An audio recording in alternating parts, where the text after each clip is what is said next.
Mega 156 అని ఉన్న ఈ టెంపరరీ టైటిల్ని చేంజ్ చేసి విశ్వంబర అనే టైటిల్ని ఓకే చేశారు మెగా 156 మూవీకి. అండ్ ఈ మూవీని డైరెక్ట్ చేసేది మన బింబిసారా ఫేమ్ వశిష్ఠ సింహ గారు, మీకు తెలిసిందే. సో ఈయన డిఫరెంట్ టైప్స్ ఆఫ్ జనర్స్ టచ్ చేస్తూ బింబిసారాతో ఒక మంచి హిట్ కొట్టాడు. హిట్ అనే కాదు, బ్లాక్ బస్టర్ టాక్ వచ్చింది ఆ మూవీకి. కలెక్షన్స్ పరంగా కూడా బ్లాక్ బస్టర్ మూవీ బింబిసారా. అదే డైరెక్టర్తో వస్తుంది కాబట్టి ఎక్స్పెక్టేషన్స్ మాత్రం బాగానే ఉన్నాయి నాకు. మరి మూవీ వచ్చాక ఎక్కడ దెబ్బ కొడుతుందో డౌటే ఉంది. బట్ నిన్న రిలీజ్ అయిన చిన్న ప్రీ టీజర్ పరంగా చూసుకుంటే అందులో విఎఫ్ఎక్స్ క్వాలిటీ బాగుంది. అండ్ డిఫరెంట్లీగా ఒక కొత్త కాన్సెప్ట్నే ట్రై చేస్తున్నారు. బింబిసారా మూవీలో కూడా టైం ట్రావెల్ అనే కొత్త కాన్సెప్ట్ని ప్రాక్టీస్ చేసి ఆ యూనివర్స్ నుంచి ఈ యూనివర్స్కి జంప్ చేసేలా ఒక కొత్త కాన్సెప్ట్ ద్వారానే మనకి ఈ మూవీని ఎక్స్పెక్ట్ చేశాడు. మరి ఇందులో కూడా ఒక కొత్త కాన్సెప్ట్ని మెయింటైన్ చేయబోతున్నారు. మనకి టీజర్లో కూడా స్టార్టింగ్ షాట్ స్పేస్ అంటే డిఫరెంట్ యూనివర్స్, బియాండ్ యూనివర్స్ నుంచి ఏదో ఒక బాక్స్ వస్తుంది. అది ఆస్ట్రాయిడా, మరి ఇంకేదైనా కొత్త వెపనా, అండ్ ఇంకేదైనా కొత్త ఎనిమల్ ఎక్స్లిప్టరియా, మనకి ఇంకా క్లారిటీ లేదు. బట్ అది మన ప్రపంచంలో అంటే మన ఎర్త్ మీద పడ్డాక అది ఓపెన్ అవుతుంది. అందులో నుంచి ఏదైనా బయటకు వస్తుందా, లేదా మన హీరోకి అందులో ఉన్నది ఏదైనా దొరుకుతుందా, ఇవన్నీ మనం మూవీ నుంచి ట్రైలర్ అండ్ ఇంకా ఏదైనా కంటెంట్ వస్తే క్లారిటీగా అర్థమవుతుంది.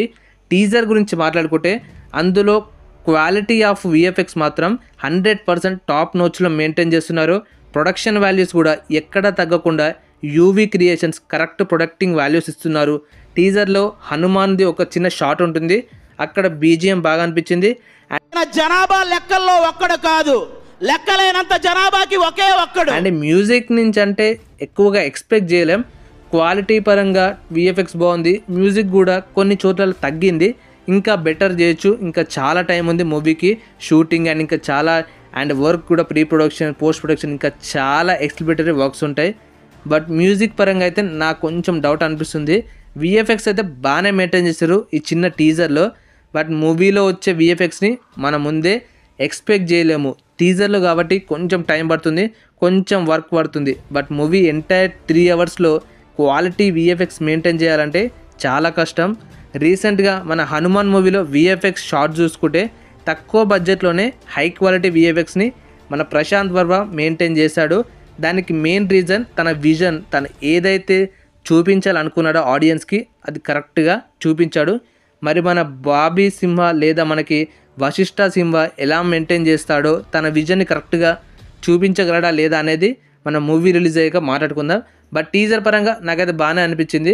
అండ్ ఒక కొత్త కాన్సెప్ట్ని డిఫరెంట్ యూనివర్స్ నుంచి మన యూనివర్స్కి ప్లాన్ చేస్తున్నారంటే ఒక హ్యాట్స్ ఆఫ్ సీన్ చెప్పొచ్చు.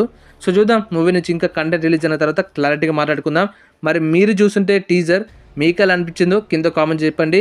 ఇది మన మెగాస్టార్ చిరంజీవి గారికి కమ్బ్యాక్ ఫిలిం అవుతుందా లేదా కూడా కింద కామెంట్ చెప్పండి. Thank you guys, bye bye. Let's meet in the next video. Love you all.